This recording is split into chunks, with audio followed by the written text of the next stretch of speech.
Amazon पर आपने shopping तो की होगी, लेकिन क्या आप जानते हैं कि इसका मालिक कौन है?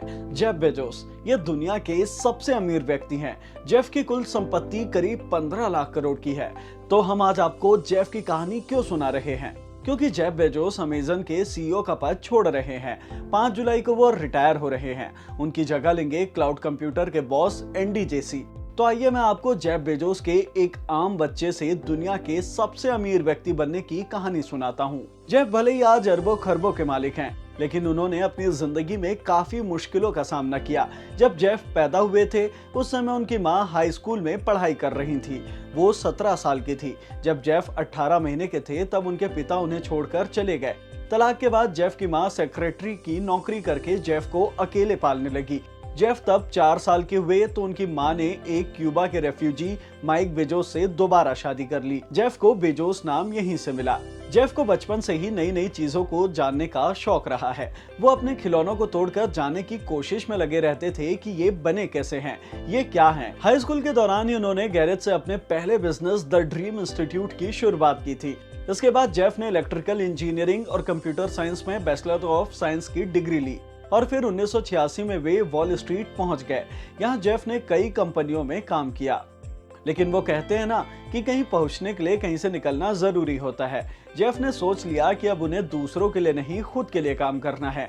यहाँ से वे लोगों की जरूरतों को समझने अमेरिका के कई शहरों की यात्रा पर निकल गए। उन्हें पता चला कि इंटरनेट की डिमांड तेजी से बढ़ रही है और फ्यूचर भी इसी का है। साल 1993 में जेफ ने अपनी अच्छी खासी नौकरी छोड़ दी और अपने घर के गैरेज से 3 कंप्यूटर और कुछ दोस्तों के साथ ऑनलाइन बुक स्टोर लॉन्च किया। जेफ ने अपनी पहली कंपनी का नाम कैडबरा रखा। इस बीच जेफ ने 1993 में मैकेंजी से शादी की, जिनसे उन्हें 3 बेटे हुए। उन्होंने एक लड़की भी गोद ली है। 1995 में जेफ ने एक बार फिर अपनी कंपनी का नाम बदला और अमेरिका की एक बड़ी नदी अमेज़न पर अपनी कंपनी का नाम अमेज़न रख लिया। सिर्फ 2 महीने में ही अमेज़न ने 45 देशों में अपने बुक्स बेचनी शुरू कर दी। कंपनी का वैल्यू $20,000 के करीब पहुंच गया।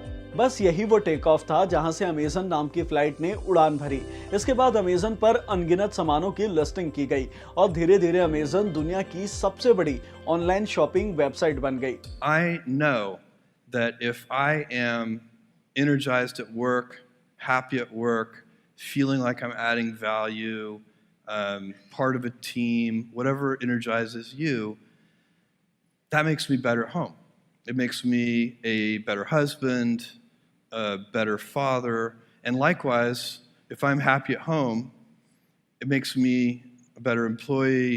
अमेज़न के इतिहास में बड़ा मौका नवंबर 2007 में आया, जब जेफ बेजोस ने एक बार फिर से किताब की दुनिया को ही अपने बिजनेस को बढ़ाने के लिए चुना। अमेज़न ने ई बुक रीडर अमेज़न किंडल बाजार में उतारा। इसके जरिए किताबों को तुरंत डाउनलोड कर पढ़ा जा सकता था। इससे कंपनी और ग्राहकों को बड़ा फायदा हुआ। ग्राहकों को अब बुक्स के मार्केट में आने का इंतजार नहीं करना पड़ता था, वो तुरंत ही इसे डाउनलोड कर पढ़ सकते थे। साल 2019 में जेफ का मैकेंजी से तलाक हो गया। डिवोर्स सेटलमेंट में मैकेंजी को करीब 2.5 लाख करोड़ रुपए मिले और इससे वो दुनिया की चौथी सबसे अमीर महिला बन गई। फिलहाल television anchor Lauren Sanchez Jeff की गर्लफ्रेंड है। जेफ लॉरेन के साथ साल 2020 में ताजमहल देखने भारत भी आए थे। मुश्किलों से भरा बचपन, गैरेज से बिजनेस की शुरुआत और दुनिया के सबसे अमीर आदमी बनने के बाद अब जेफ बेजोस आने वाले दिनों में अमेज़न के एग्जीक्यूटिव बोर्ड के एग्जीक्यूटिव अध्यक्ष की भूमिका निभाते नजर आएंगे। You can choose a life of ease and comfort, or you can choose a life of service and adventure. Which one of those, when you're 90 years old,